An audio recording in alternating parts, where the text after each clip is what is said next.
একটা সময় যখন শাপলা তুলে বাড়ি নিয়ে যেতাম ছোটবেলা,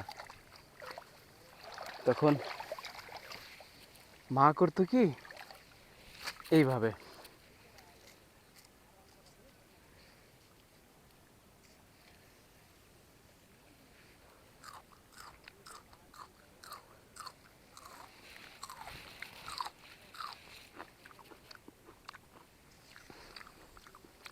খাইয়ে দিত।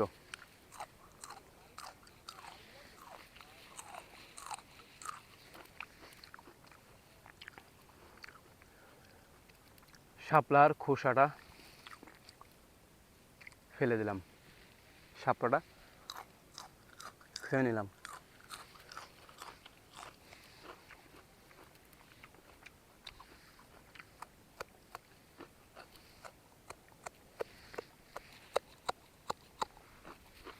অনেক সুন্দর লাগতেছে, খুব ভালো লাগতেছে, কি বলবো।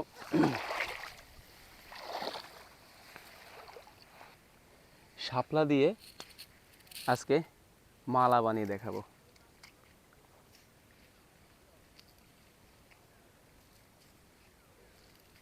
বিনি সুতার মালা এইভাবে মা আমাকে বানিয়ে সান্ত্বনা পুরস্কার দিত। আপনি জানেন না সেই মুহূর্তটা যে কত সুন্দর লাগতো। ঠিক আছে, যখন এভাবে মালা বানায় দিত, বলতো যে যা এবার ঘুরে আয়। ঠিক আছে, তা সত্যি আমি ঘুরতে চলে যেতাম।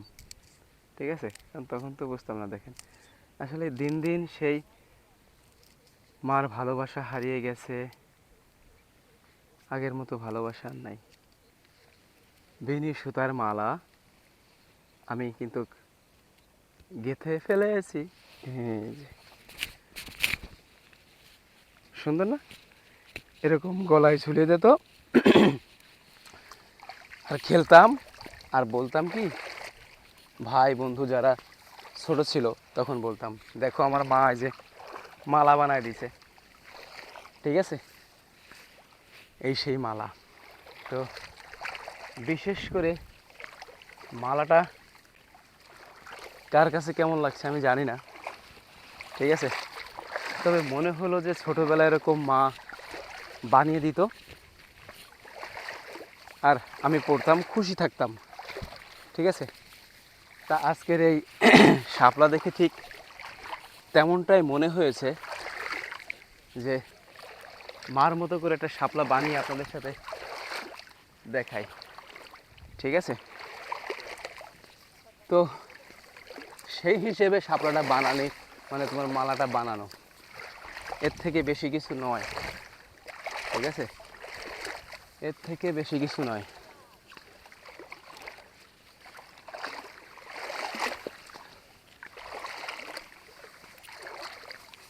সকালবেলা সবাই কাজে আসতেছে এখন, ধীরে ধীরে ধীরে ধীরে।